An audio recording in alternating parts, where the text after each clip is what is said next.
Tov. Today's daf is daf Vav in Sanaedrin.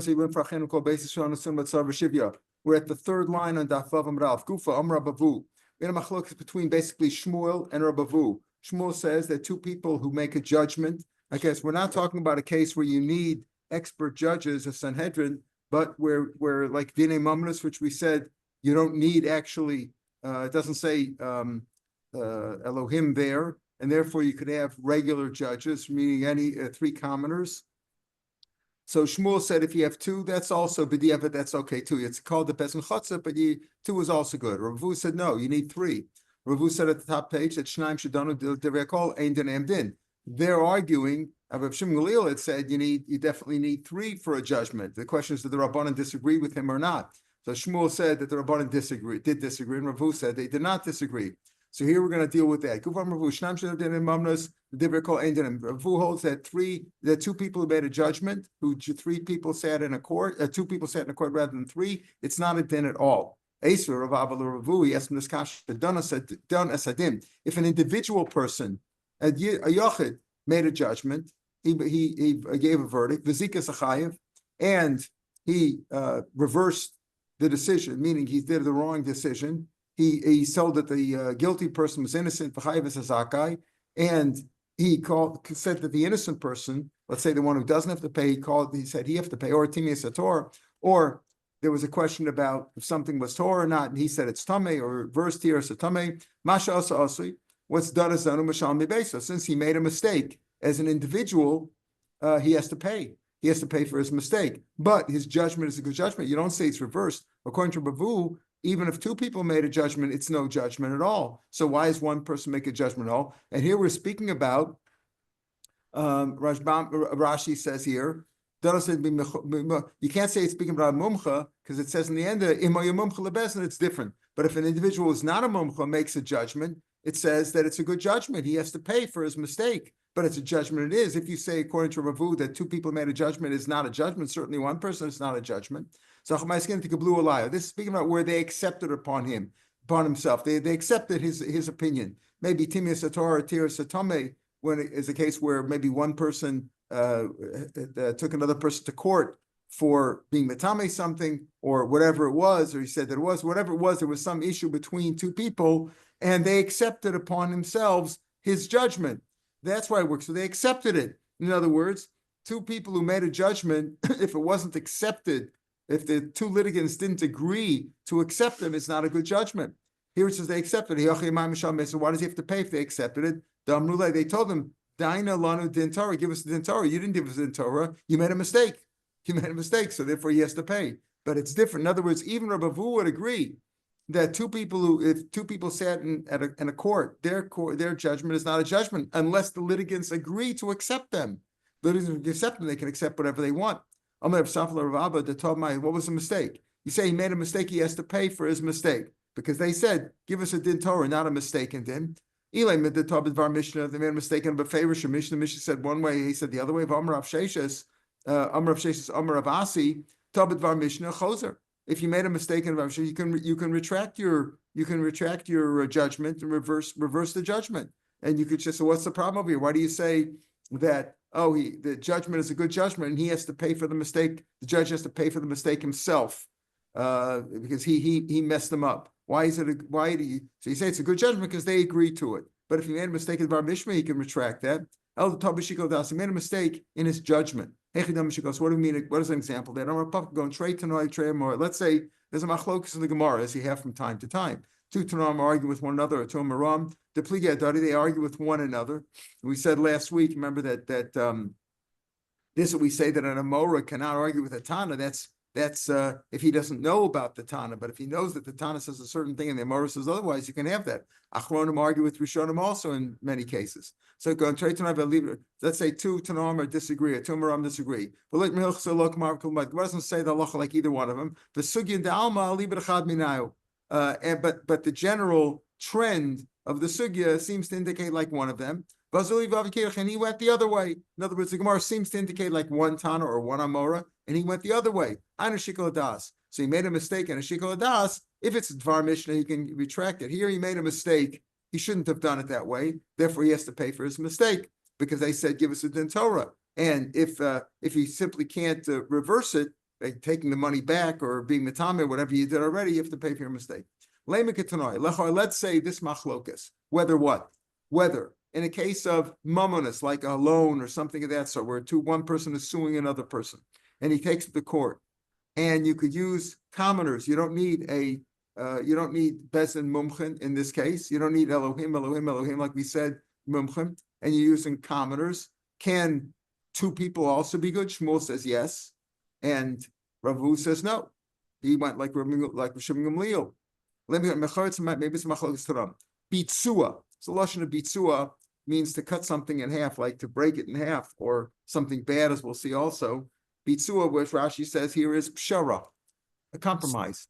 In other words, you were sent to arbitration, right? Arbitration. We're going for arbitration. So that's what happens. You go to court now today. If two people are fighting in a court, the first thing the court judge says always is, why don't you try to work it out? Go into the other room, get an arbitrator, and try to work it out. That's what they so is that a good thing or not? Is arbitration a good thing or not? We're going to see as a machlokas about that. But we're going to come out that it is a good thing. It's a good thing to have arbitration. But they're going to be opinion that it's not. Let me get tonight. Pardon? Saves time. Saves time. Yeah, okay. Time is fungible. Is it good? Is it not good? Let's say you have time on your hands. Is it good or not? So we'll see. Let me get tonight.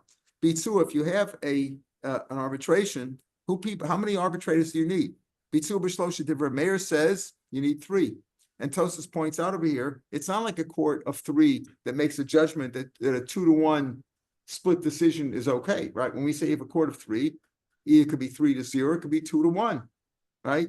But 2-to-1 also wins. Not when it comes to arbitration. Arbitration is something that they have to agree to, and when they agree to it, it's only a good arbitration if all 3 judges, whoever they are, the arbitrators, agree. So it explains Tosas. But in any case, let's go back to the machlokas here. Bitzu b'shlosha. Bitzua Shadivra Meir V'Chamam Bitzua B'Yachad. The gear says Bitzua. Use the lashon. Rashi says right away Bitzua is the same as Pshara. I don't know why you use the lashon of that, but whatever. Maybe I don't know. Whatever the reason was, Pshara is Hebrew. Maybe Bitzua is not, but see, it was also Hebrew, I think. Anyway, Bitzua B'Shlosh Divra Meir V'Chamam Pshara B'Yachad, or Bitzua is with one person. One is enough. So machlok is here. Savru, we assume the Kulam Makshin Pshara Din. There's a hekesh between arbitration and din. Why? Because the pasuk says in Shmuel, Mishpat Utstaka. We're going to see the pasuk in Amid Beis. Mishpat Utstaka. Mishpat is judgment, din. Staka is being kind, trying to work it out, trying to be nice to everybody. So there's a hekesh between din and shara. Ma'ila b'kamifgi. We're assuming that everybody holds that there's such a kseva shava, even though the kseva shava is where, as we say, there's a hekesh or a hekesh makshin, like the pasuk says, it's a pasuk in Nach, but you could also hold of, you can have a hekesh in Tanakh also. The Mar Savar Bishlosha, Mar Savar Bishnai, Mar Savar Din Bishlosha. In other words, if you say Bishara is with 1 or with 3, that's the machlokas over here. What's the machlokas? We assume that it's just like Din. One holds Mar Savar Din Bishlosha. You have to have a Din Bishlosha, that's Rav Meir, and therefore Bishara also has to have 3. That would be like Rabbi Vu's idea that if you only have 2, no good. Umar Savar Din Bishnayim. And the other one says, no, you can have a din even with 2. Therefore, a pshara even with 1 is okay. Why? As we'll see. And he says, because he says 2. But here he says, Mar Savar Din Bishnayim. You could even have 2, meaning, you don't really need 3. He says, look, the kulam din. So that's the machlokas over here. If pshara is like din, does din need 3 or not? That's our shaila. Does din need 3 or could even be with 2? Says, look, the kula alma b'shlosha. In other words, if you hold din as b'shnayim like Shmuel, so therefore pshara could also be with less than 3, let's say, with 1 or 2. Says, look, the kula alma b'shlosha. Everybody holds you need shlosha for din. It could be that everybody holds that when it comes to din, you need 3, like Rabavu. What's the machlokas here? The question is there a hekesh or not? It's a hekesh found on a pasuk in Tanakh, in Nach. Is that a hekesh or not? The Mar Savar Makshin Pshara hekesh. That would be Rav Meir, who says, what, just like din needs 3, pshara needs 3. Mar Savar Lo Akshin, you don't make such a hekesh. Melo Akshin Pshara L'dim.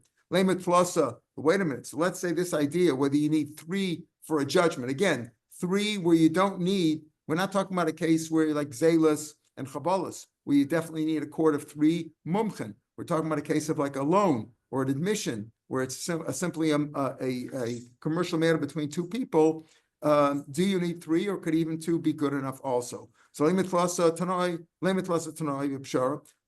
three different shittas when it comes to pshara. We just said Rav Meir says you need three. The Chum say one is good enough. There's a third opinion. The Marsav B'Shlosha, that was Rav Meir. Marsav B'Shnayim, who is that? That was Shimon Gamliel. On yesterday's daf, if you look at the end of yesterday's daf, 4 lines from the bottom of the page, on Amid Beis, it says there, Shimon Gamliel Omer Adin B'Shlosha Pshara B'Shnayim. So we have 3 opinions here. Rav Meir says you need 3. Shimon Gamliel says you need 2. Marsav B'Yochanan Rabbanan say you need 1. No. The one who says two Shimon Gamliel for Pshara, even though Shimon Gamliel was makbid on 3 when it comes to a din, for a Pshara he says even 1's good enough too. If I had to come a trade, the reason he says you should have witnesses to it. In other words, if there's only one person if there's only one arbitrator, or arbiter, I don't know what he's called, the arbitrator, right? If there's only one arbitrator, you want witnesses to it. He's one person's not a good witness. So you want, when it comes to money matters or a din of erva, gerish and kedushin, you need 2 witnesses. So, or capital cases, you need 2 cases. So here also, it's a money matter, you need 2 witnesses. That's why he says you need 2. But technically, if you hold pshara is good enough with 2, it's really good enough with 1 also. Okay, so that that's the question. They have to agree to it. See, it's very much like a din. Like thinking about, like, let's say one person sues another person in court. So the court issues a warrant, a subpoena for the guy to show up. He's got to come, right? A din Torah, they can, if it's a real court, they can make you come. When it comes to pshara, it's a voluntary thing, right? It's a voluntary thing. Do you want to go to arbitration? It's pretty much similar to what we see in the Gemara is what we have today. Arbitration is only if you agree to it in advance. You might agree to it to a contract in advance. If there's a dispute, we're going to go to arbitration, but you have to both agree to it. So that's what we're saying over here too. Presume you have to agree to who the judges are. Okay. Amar Rav Ashi, 4 lines from the bottom of Vav Amid Aleph. Amar Rav Ashi, Shmamina Pshara Ein Tzricha Kinyan. Do you need an agreement? In other words, when you come to agree that we'll do to arbitration, do they need, so to speak, a kinyan, a symbolic expression that they've agreed to it? In other words, they make a proper kinyan to say, yes, we're going to agree to this, and that's going to be binding. The Chari Yisidi says you don't need a kinyan. Why do you say kinyan? Laman damar tzricha tlasa lamali. Why do you need 3? If you have 3, that's already like a court. A court doesn't need a kinyan. So if you say that it's mashma, you don't need a kinyan. If you say any kinyan, what do you need 3? Make a kinyan. If 2 people agree with a kinyan, that 2 people that we're going to agree to these 2 arbitrators, that should be good enough. But still, the Gemara says otherwise. Even if you hold, whether you hold the pshara needs 1 or needs 3, still you need a kinyan to make it firm so that they clearly accept it. It has to be accepted. And Rashbam says, even if the Gitos goes into Al-Richas, you need a kinyan in advance or not. They agree to it, even in a court of 3, even if there's 3 arbitrators, because they do the hekesh between mishpat and staka. So just like mishpat needs 3, pshar also needs 3. Still, you need a kinyan, as they have to agree to it in advance. Tanur bottom. Shem Shadim, we're the last line on Vav Amid Aleph. Just like a judgment, a proper judgment, court cases with 3. Kach bitsua, a pshara, an arbitration is also with 3. All right, so that's his shita. Okay, we saw there's a different opinion. Chum say pshara b'yachid, could even have 1, but we have different opinions. Here he says you need 3. Nigmar adin. Once a judgment, a verdict was done, there was 2 people fighting. Reuven and Shimon were arguing over who owes him money, whatever it was, and there was a final verdict. Once you have a din, you can't look for a compromise. In other words, once there's been a full judgment, you can't look for a compromise now. That's probably in common law that way too. Once a verdict has been rendered, you don't say, well, do you want to compromise? You don't need compromise now. Should have compromised before. Go to arbitration before and see what the arbitration would have said. But once Nigmar Adini to Rashav Tzoa. But you see over here, Nigmar Adini to Rashav Tzoa. However, before the verdict, the case could have gone on for months or for years, as we have in Israel. The case goes on for years and years and years. And still they could come to a pshara, a compromise, go to arbitration, as long as the verdict wasn't rendered yet, according to this opinion. says Nigmar Adin. Once it's Nigmar Adin, so, but otherwise you can. We're going to come back to this piece later on because we have different opinions. Pardon? Settlement. You can go to a settlement, exactly. You can go to arbitration. You agreed to this and this and this, and we said the settlement has to agree by all three. Even if you have three arbitrators, they all have to agree. And you have to agree. That's you go to the court, right. and they haven't issued a verdict. Right. You can still go. You can still go to settlement. And here we're talking about even if you're going to arbitration. Arbitration means that it's not like one guy is telling the truth and one guy is not. Usually in a verdict, one guy's guilty, one guy's innocent. One guy's wrong, one guy's right. When you go to arbitration, the idea is that you have three judges, three or one. It's like binding arbitration. It's not a settlement where we agree. A settlement is, like what do they call that today? A tiun. They go to a what does it agree? When you agree with the prosecutor, to he'll lay off a little bit, but you agree to this. That means you agree to a final thing. Pardon? Like a plea bargain, right? That's the word I'm looking for. Plea bargain. So is it a plea bargain? It's not exactly a plea bargain because you go to arbitration. It's more like binding arbitration. Do you agree?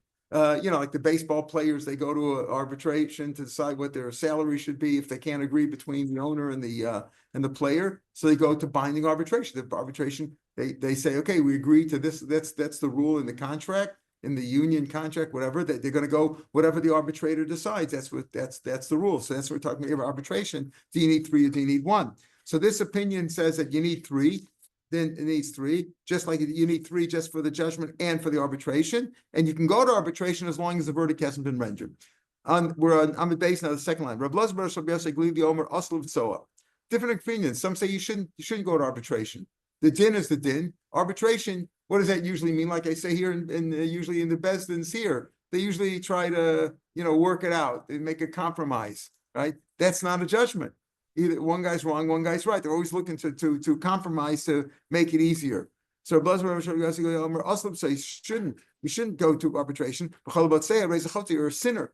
And if you bless the idea, arbitration is good. If you bless him, that's considered despicable. He says the famous pasuk says in Talmud, if you bless the one who's making arbitration, you're despising God. That's a bad thing. So this opinion is that arbitration is bad. Let the judgment pierce the mountain. In other words, judgment is judgment. You make it in Torah, you hear their pleas, you sit in judgment, you look at all the halachas and the Torah and the Rishonim and the Achronim and the Piskei Halacha, and you come to a judgment. Who's right and who's wrong? Shnemar, ki mishpat le'elokimu. And the mishpat is for God. In other words, mishpat is where God wants judgment. He doesn't want he wants stuck in many cases, but not when it comes to a court case. It comes to a court case, mishpat. That's the first opinion here. The Chain Moshe ben also Omer Hayomi, you say Yikov ben Asar. Let the din pierce the mountain, right? Because Moshe was a judge. Aaron wasn't the judge. Aaron was the Kohen Gadol, and he was always what Rodef Shalom. So before it came to court, he tried to make peace. Aaron Oiv Shalom, he loved peace. Rav Shalom pursued peace. Umesim Shalom ben Amachver, Pishin Emar, Torah's emes ha'isabafyu. He had a Torah of truth in his mouth. Ba'avlo nimsa, and there was no iniquity there. B'sfasav in his lips. B'shalom of Mishor, in peace and in straightforwardness. Halach he went. Halach iti. V'rabim heishem yam. He made many return from sin. Right? He caused many balei tshuva. He caused many balei tshuva to repent. In other words, he just sought peace. He didn't have to, Tosfos says, because Tosfos says he wasn't a dayan. Judgment came from Moshe. Aaron went in advance and tried to make peace between people. They shouldn't come to a court. It's always good to try to work it out before you go to court. Once you go to court, you're stuck.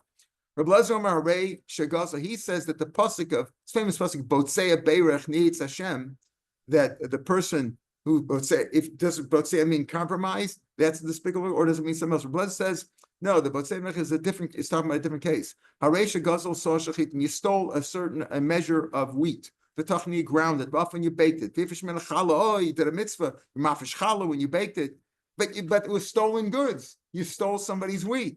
How could you blame? You're going to make a bracha now, bracha on mafish challah, and you're going to make a bracha on motzei lachmaretz. That's not considered a blessing. Eliminates. That's despicable. He's despising Abal. Emar uboetz beirach. the botza, ubotza berach, the one who stole, right? Sone botza is stealing. If botza here, botza means stealing. If you steal and you bless on that, it's Hashem, you're despising God. Ramei Omer, learner would say, can I do it? So he says this pasuk of botza berach, we're going to see it tomorrow's stuff also, different pshatim in there. He used the pshat of Rav Shapiro. Basically, he said botza berach nes Hashem. If you do compromises, if you do if you make if you come to an agreement, not an agreement, if you come to do arbitration, that's not good. That's both say that's arbitration is no good. That's not the mishpat. That's a compromise. You're not really doing anything good. That's a bad thing. You should follow the judgment. Others say over here that pasuk is referring to something else. Like if you stole food and you made a bracha on it, that's despising God. Can I get Yehuda? Yehuda, what did Yehuda do in last week's parsha? He said, don't kill him. Don't kill him. Right? Let's sell him to the Ishmaelim. Right? What did he say? He says, Rashbam says over here. No, I see. He keeps saying Rashbam. It's Rashi now. And he says over here that once he saw that he was listened to, right? It says, why should we kill him? Why should we kill him? Right? We should kill him, let's sell him. Yeah, why did he say why should we kill him, let's sell him? He should have what? He should have instead of throwing him into the boar and selling to the Ishmaelim, he should have said, let's return him to our father. He should have done that. And he says, so what do we gain? What's the gain? Like, what's the gain? Like, both say is like gaining or gaining illicitly. In the case of bet sone butza, people who hate, steal, taking money that doesn't belong to them, misappropriating. So, why should we kill him? Let's sell him to the Ishmaelim, right? He should have returned his father. That's what say. If you bless Yehuda, that's wrong. You're despising God. If you bless Yehuda, who said Ma Betza, what do we gain by killing him? Let's return him. Right? He didn't say let's return him. He said, let's sell him to the Ishmaelim. Should have said return him. And that's if you bless him, he was wrong. Yehuda was wrong. He shouldn't have done that. Rashi says, still in the wide lines at the top of the page. And the third line from the top of the page. Oh no, not that Rashi here. No, not in the narrow lines. At about 5 lines down in narrow lines, Keneged Yehuda. 5-6 lines down in narrow lines in Rashi. Once he saw his brothers listen to him, he should have gone all the way and said, let's bring him back. So you shouldn't bless him for that also. So that's a different shatim with Batsei Berachnas Hashem. Rabbi Shuman Karcha, now he disagrees with the Tanakama. We said at the beginning, Nig Bradin, once the judgment is over, you shouldn't, then you can't put anymore, but you could do it before. Rabbi Lazar says, no, it's usher. Let's say it's not wrong. You should go to a judgment. Rabbi Shuman Karcha says, no, mitzvah litzah. It's a mitzvah to go to arbitration. Shneimar, emes mishpat. Right, emes mishpat, truth and mishpat, shalom, shiftu b'sharechem. But truth and mishpat, shalom, making a judgment, bringing peace, meaning try to compromise. Shiftu b'sharechem, you should so judge in your gates. Now, what does that mean? Mishpat or shalom. If there's a judgment, ain't shalom. If you made a judgment and you found Reuven, Zakai, and Shimon Chayav, Shimon's not going to be too happy about that. There's no peace there. If you make peace between them, a mishpat, because you're trying to compromise. What is the case of mishpat that has shalom? That's compromise. When you compromise, there's mishpat. You've done mishpat. You've also made some shalom because everybody goes away a little bit unhappy. David says mishpat utstaka. Right, that's the pasuk that we refer to on Alf. Rashi said mishpat utstaka. If there's judgment, ain't staka. Utstaka ain't mishpat. If there's staka, there's no mishpat. In other words, if you're giving charity to one, that means you're not really doing the judgment. He's not isn't deserving of it, but you're giving it to him. Then there's not really a mishpat. If there's mishpat, because there's a mishpat, you're giving a mishpat, but it's like staka because you're not making one person win the whole thing and the other person lose the whole thing. What about the Tanakama, who said that it's not a mitzvah to do a compromise, to make an arbitration. Also, the Kama, he will say this. How are you going to learn that pasuk in Tanakama? Dona sadin. you made a judgment. Zika Sazaka, and you did the right thing. You found the innocent person innocent. The chayiv is a chayiv, and you found the guilty person guilty. V'rosh and chayiv ani mama, and you saw that the guilty person was a poor person. He didn't have any money. V'shiyam lam bitoch beso, so your judge paid out of his own pocket. You see, so he did both. Mishpat utztaka, it's mishpat utztaka. Mishpat lezev, utztaka lezev. Mishpat lezev she'efsirlo mammon. The rich guy got his money. The poor guy owed the rich guy money, and that was the judgment. The poor guy's chayiv, and the rich guy should get the money. So there's mishpat there because the rich guy got his money back, and there's stucca for the poor guy because you paid on his behalf. That's how you mishpat utztaka in case of David. That's what he means by David. That what now the one who says that there was no compromise over here. See, he says we're talking about the mandamer who says the first mandamer at the top of the page who said that it's not a good idea to compromise. Do mishpat. So how do you have mishpat and stucca together? How did David do that? The answer is that he did the right judgment. He did the mishpat, and if he found that the guy who was guilty, who had to pay, was a poor guy, the judge himself, David HaMelech himself, paid for him. So he did stucca and he did mishpat. The rich guy got his money back that was deserving of it, and the poor guy didn't have to pay. That was a stucca for him. Just a moment. Stucca is that. That's what you find by David HaMelech. Kashla the Rebbe, but Rebbe Kashan this. So what does it mean? The pasuk says David HaMelech, David also mishpat stucca l'chol amo, for all his nation. L'chol amo. He didn't do it for chalama. He only did stucca for the poor person. Stucca means, he says over here, he did mishpat and stucca for everybody. What do you mean?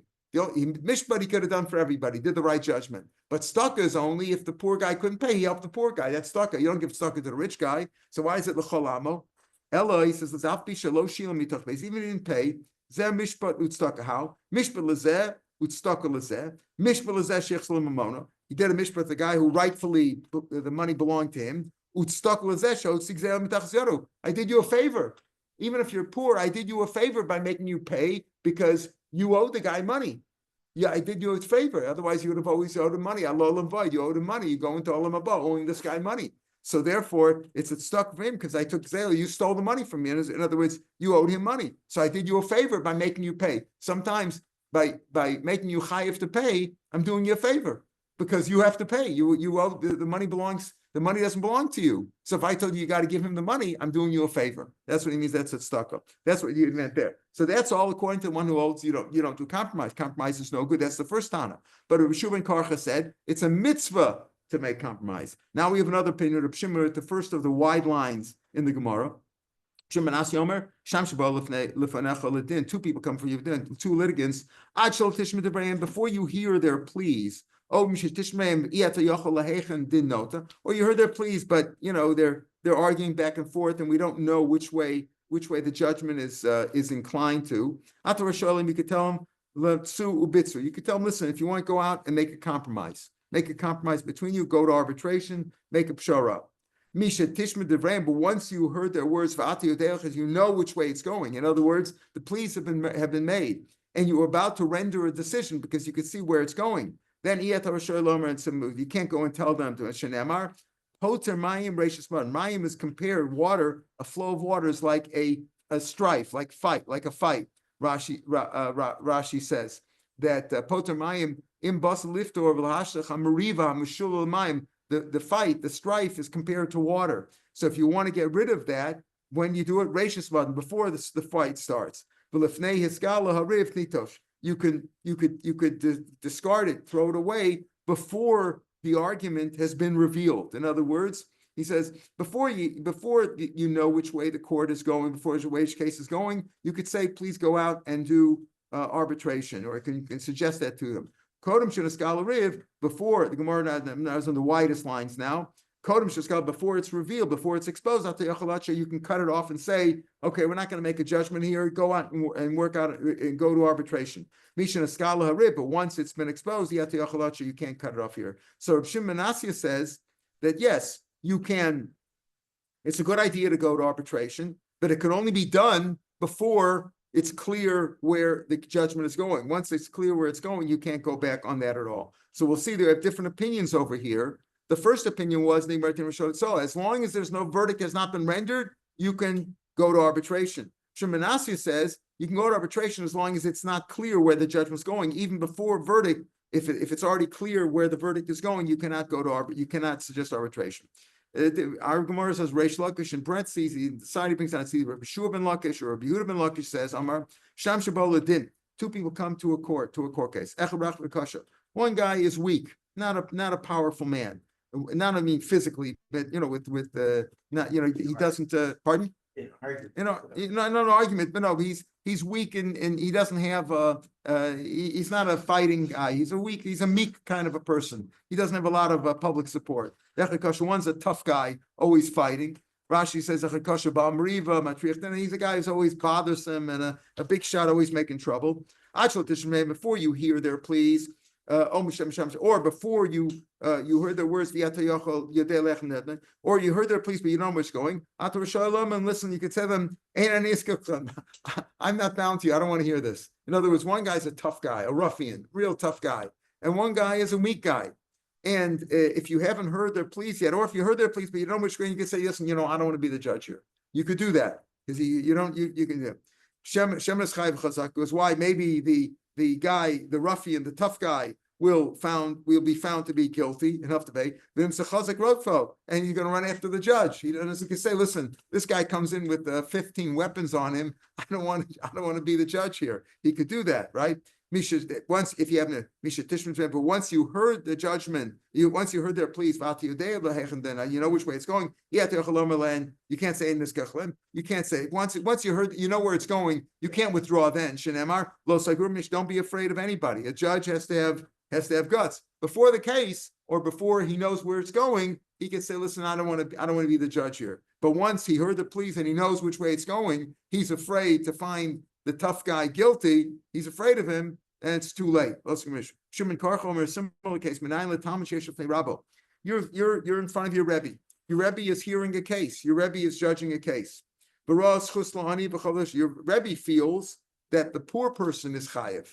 Your Rebbe, you see, is going one way, but you see a merit for the poor guy. Now, is it a chutzpah to tell your Rebbe something? No, you shouldn't be quiet. Even in a case where it's like chutzpah to your Rebbe, but you're saying you're finding this chutzpah. It's a judgment over here. It's not a halacha, it's a judgment. You shouldn't be afraid. If Rav Chanan, he brings out the Rav Chanan or something. Rav Chanan, why? What does it mean? Lo segub neish, lo tachnas neish. Don't withhold your words because of anybody, even from your Rebbe. In other words, you shouldn't. He uses that drasha lo segub neish for that drasha, not for being able to withdraw, not being able to withdraw in a court case. But even if your Rebbe is the judge, you shouldn't hold back your words from your Rebbe if you see something. The Adam should know who are they testifying about. That means it's like the Kodesh Baruch Hu. Well, if they made and in front of whom they're giving testimony, and who is going to pay them back if they lie? The Gemara over there says that that's speaking about not just the litigants; it's speaking about the witnesses. They are standing before God. And Rashi says, it's like they're testifying. In other words, what's going on? If these witnesses testify falsely, and they say Reuven owes Shimon when he doesn't owe Shimon, and they make Reuven pay, what does Rebbe have to do? He's got to get the money back to Reuven, because God makes things, got to equalize it out. So he's saying you're testifying against God. If you're lying, you're testifying against God because you're saying Reuben has to pay when he has to give money to Shimon when he doesn't have to. Now Hashem has to find some way to give the money back to Reuben. So you're being matriach me, you're testifying against God. And similarly, and the judges should know in front of who are they judging? Well, if name and in front of whom they're judging, who's going to pay them back for their judges? Elokim nitzav ba'adas kel, right? The judges sit in a assembly of God. Be'kerev Elohim Yishpat. That second Elohim is speaking about God. Be'kerev Yishpat, they're sitting with God. In other words, so if they say something falsely, they are testifying against God. Bechem Yoshafat, B'Shavat says, Vayomer Shafat said to the judges, Ruma atem osim.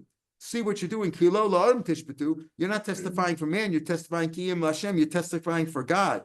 Shema Yomer Adayin. But maybe the judge will say, listen, what do I need all this trouble? Mali B'tzara said, what do I need all this? I'm going to make a mistake. If I make a mistake, you're saying I'm judging against God. What do I need this for? Talmud Lomar, Imchem, the pasuk goes like Imchem b'var mishpat. I am with you in var mishpat. In other words, you shouldn't be afraid. You might say, listen, a person says, what do I need? If I make a mistake, God's going to punish me. No, don't worry. See, you do your best, and I will be with you. Ein lo l'dayin el masha ein avros. As we say, the judge can only judge on what he sees. You might say he doesn't have all the information. He has to make a judgment of what he sees, and God will be with him. Do the judges get paid by anybody?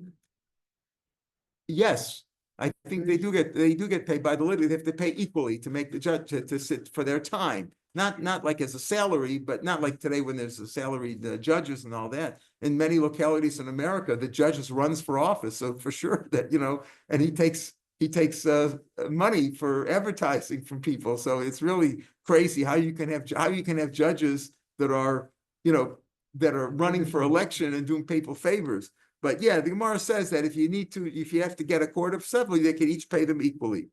If it takes more money from one, then it would be a bribe, right? That would be like a bribe. How do you know what's the verdict? Each ploni atachayv. You say you're chayiv, you're guilty. He says you are guilty, you are innocent, or you have to pay, and you don't have to pay. Amar Rav halacha. So Rav said, listen, halacha b'shum karcha. Shum karcha was in the middle of the page where he said that it's a mitzvah to go to arbitration. You should encourage arbitration. And is that really the case? Rafuna Tamid Rav. Rafuna was a Talmud of Rav. We have many times Rafuna Marav. We had it the other day. Rafuna was a Talmud of Rav. Rafuna Tamid Rav Habe. He also come to Rafuna when they would come before Rafuna and he followed Rav's rulings. Amalu would say, would you like a judgment or would you like to go to arbitration? Would you like a compromise? He says that what do you want? A judgment, the real judgment you can't, or do you want to agree to a pshara? So what do you see? You say he gave him a choice. Why do you say it's a mitzvah to go to pshara, to go to arbitration? Rav Huna was a Talmud of Rav, and Rav just said Rav Shaloch like that it's a mitzvah. The answer is my mitzvah. When it's a mitzvah, nami to come Rav Shulga. What does it mean when it say it's a mitzvah? Mitzvah lamemer. It's a mitzvah to tell them in advance. Idina said, do you want to go to a judgment? And then you can't. It's not going to be a compromise. We're going to judge for one or the other. Or would you like a pshar? Would you like to try to get to a compromise? So the Gemara says, "Hainu Tanakama." So what do you mean, that mitzvah itself means it's a mitzvah to offer them the option. The Tanakama also said at the top of Amid Beis that we learned today, it says Nigmar Adin, right? A court is with three, pshara is with three. Once the judgment's over, you can't do a pshara. Okay, but before the verdict, you could do a pshara. So that's the same thing. You can, before the verdict, you say you do a pshara. Mitzvah, so the same as the Tanakama. It could be a mitzvah. It's a mitzvah. It's a mitzvah to offer them arbitration. Tanakama sabar rishus. If you want to, before the verdict, you can offer them arbitration, but it's not a mitzvah. So how do Shimon Manasseh in the first of the, not the widest lines that we learned today on Amid Beis, but the middle wide lines, Rav Shimon Manasseh said, if they come to court before you heard their pleas, or you heard their pleas, but you didn't hear which way it's going, you can offer them bitzua. So that's the same as the Tanakama Shem Manasseh. According to the Tanakama, even if you know where the judgment is inclined, but you haven't yet made the verdict, you can offer them arbitration. According to Shem Manasseh, once you know which way it's going, you cannot offer them arbitration. Rav Shimon said,